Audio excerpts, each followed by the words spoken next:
Jadi mindsetnya di sini kalau sudah PKP, sebaiknya memang semua transaksi dilakukan dengan yang ber-PKP supaya Anda mendapatkan pajak masukan ya.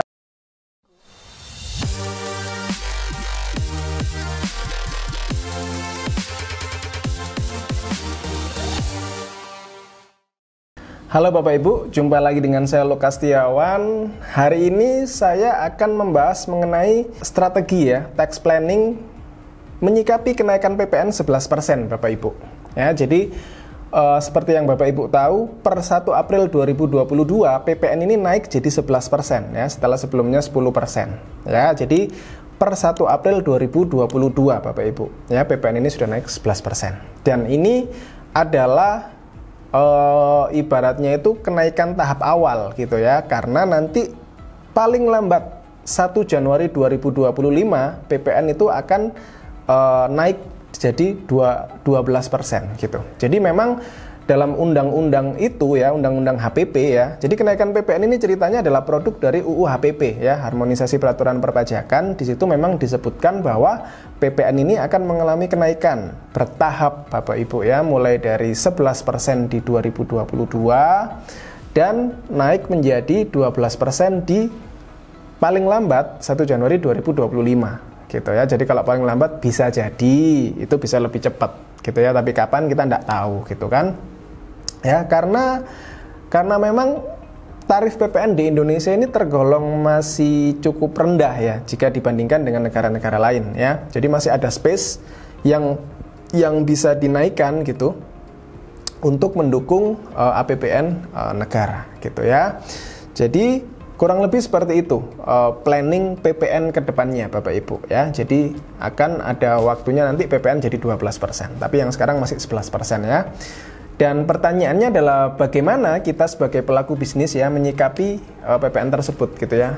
Planning seperti apa sih terkait PPN ini yang bisa kita lakukan ya untuk bisa meminimalisir dampak dan resiko ya dari pajak pertambahan nilai itu sendiri gitu kan.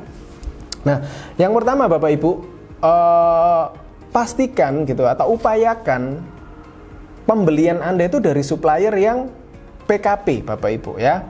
Sering di lapangan saya lihat beberapa pengusaha masih belum terlalu aware gitu ya. Mereka kadang beli juga di supplier non PKP, padahal mungkin selisihnya tidak terlalu jauh gitu kan. Jika dibandingkan dengan kewajiban PPN-nya, maka seharusnya masih lebih rendah gitu. Jadi kan sebenarnya lebih menguntungkan yang PKP gitu.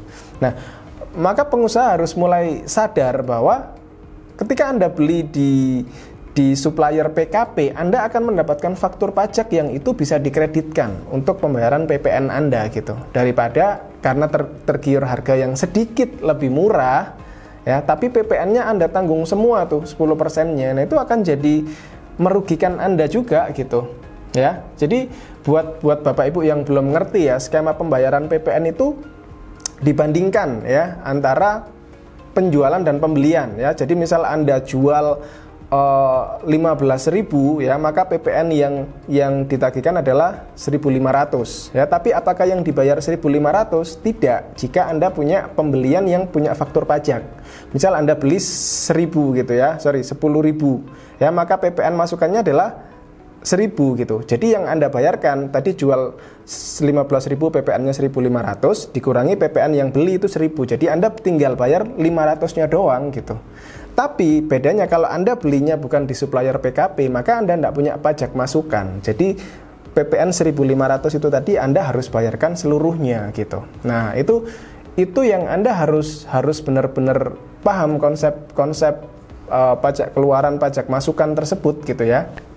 Jadi pastikan Anda membeli atau Anda suppliernya itu ber-PKP gitu ya. Jadi Anda perlu tanyain PKP apa enggak gitu ya. Jika PKP itu akan lebih aman buat Anda bertransaksi dan PPN Anda lebih murah pastinya gitu ya. Dan berikutnya Anda juga perlu Anda juga perlu aware terkait transaksi-transaksi di luar supplier utama gitu ya. Jadi gini, seringkali di lapangan, misal saya nih, pedagang apa? Misal saya pedagang consumer good misal ya. Saya fokusnya cari supplier ber-PKP itu untuk barang-barang consumer good ini gitu. Padahal ya, PKP ini tidak cuma untuk barang. Kadang saya ada jasa servis, misal servis kendaraan ya, kendaraan operasional ya. Kemudian servis AC misal ya. Itu juga Anda berpotensi mendapatkan PPN masukan gitu ya. Jadi Anda tanya aja seandainya mereka ber-PKP ya. Anda minta faktur pajak gitu. Anda bisa minta faktur pajak. Jadi Anda bisa mendapatkan PPN masukan yang bisa dikreditkan nantinya seperti itu.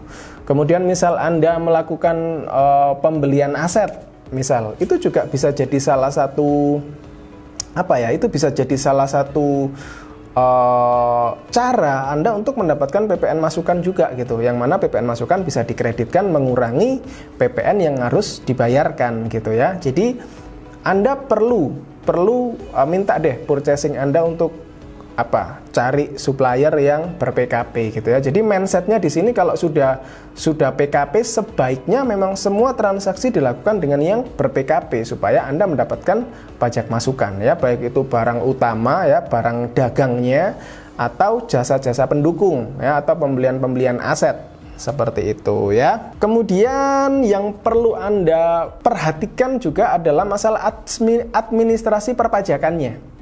Administrasi PPN-nya gitu.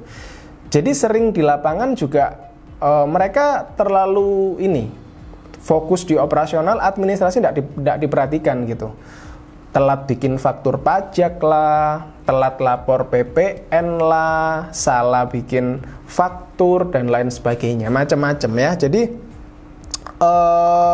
akibatnya keluar duit-duit yang nggak perlu gitu, keluar biaya-biaya yang tidak perlu. Misal Anda kalau nggak lapor PPN itu kan kena denda ya 500.000, itu juga cost juga gitu. Kemudian kalau Anda telat menerbitkan faktur pajak juga bisa kena denda kan gitu. Nah itu pengeluaran-pengeluaran yang Anda harusnya bisa minimalisir gitu.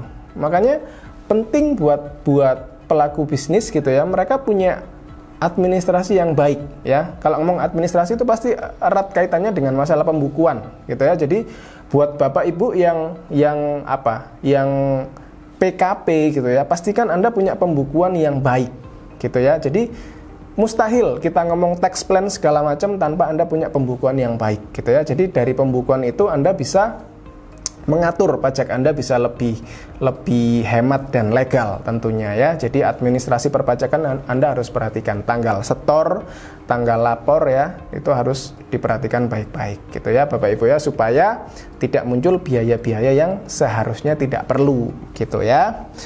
Dan berikutnya terkait PPN ini yang perlu diperhatikan adalah supplier Anda itu pastikan benar-benar PKP Bapak Ibu ya. Di lapangan beberapa kali saya jumpai supplier ini tidak melakukan kewajibannya dengan benar gitu ya. Akibatnya nanti berpotensi tanggung renteng PPN-nya gitu. Kenapa? Karena PPN yang seharusnya dibayarkan sama supplier ternyata tidak dibayarkan gitu ya. Jadi Anda harus benar-benar selektif dalam memilih supplier ya. Jadi pastikan mereka benar-benar PKP dan menerbitkan faktur pajak dengan benar dan melakukan pembayaran dengan benar supaya Anda tidak terdampak jika seandainya mereka tidak benar dalam administrasi PPN-nya gitu. Karena di lapangan ditemui kita sudah bayar nih PPN-nya, jadi kita sudah bayar PPN-nya tapi sama mereka tidak dibayarkan. Nah itu akhirnya PPN masukannya kita juga tidak bisa dikreditkan kan gitu ya. Atau kalau kita misal mau restitusi PPN itu pasti ditolak karena PPN itu ternyata belum dibayarkan. Nah untuk menghindari hal-hal seperti itu Anda harus selektif ya, pastikan, atau Anda bisa buat perjanjian dengan supplier ya. Jadi seandainya misal ya kata-katanya seandainya terjadi permasalahan perpajakan sehubungan dengan transaksi invoice XXX misal seperti itu, maka bukan menjadi tanggung jawab kami karena PPN sudah kami bayarkan, misal seperti itu ya. Jadi dengan bukti dokumen, maksudnya dengan perjanjian seperti itu, paling tidak kita bisa memberikan penjelasan bahwa sebenarnya kita sudah melakukan pembayaran PPN. Jadi seandainya diperiksa sekalipun ya, kita bisa memiliki pembuktian gitu ya. Jadi di era seperti ini kita harus benar-benar selektif dan jaga diri gitu. Jangan sampai kita mendapatkan lawan transaksi yang ternyata tidak melakukan administrasi perpajakan dengan baik, karena itu pasti akan merugikan kita gitu kan. Kita sudah bayar PPN tapi kita tidak bisa mengkreditkan atau tidak bisa merestitusi misal. Nah, itu kan rugi banget gitu. Jadi pastikan Anda memiliki kesepakatan dengan supplier-supplier Anda yang PKP, tentunya seperti itu ya. Jadi kurang lebih seperti itu Bapak Ibu ya yang bisa Anda lakukan. Anda cari supplier PKP, Anda maksimalkan PPN dari transaksi jasa maupun pembelian aset ya. Anda perhatikan baik-baik administrasi perpajakan Anda, dan Anda perhatikan mengenai perjanjian dengan supplier ya. Itu akan bisa memberikan Anda lebih aman dari sisi perpajakan Anda dan bisa lebih hemat tentunya, karena tidak ada biaya-biaya yang tidak perlu yang harus Anda keluarkan. Gitu ya Bapak Ibu ya, kurang lebih penjelasan dari saya terkait tax planning mengenai PPN ya, sehubungan dengan kenaikan PPN 11% ya. Terima kasih, sampai jumpa di video selanjutnya.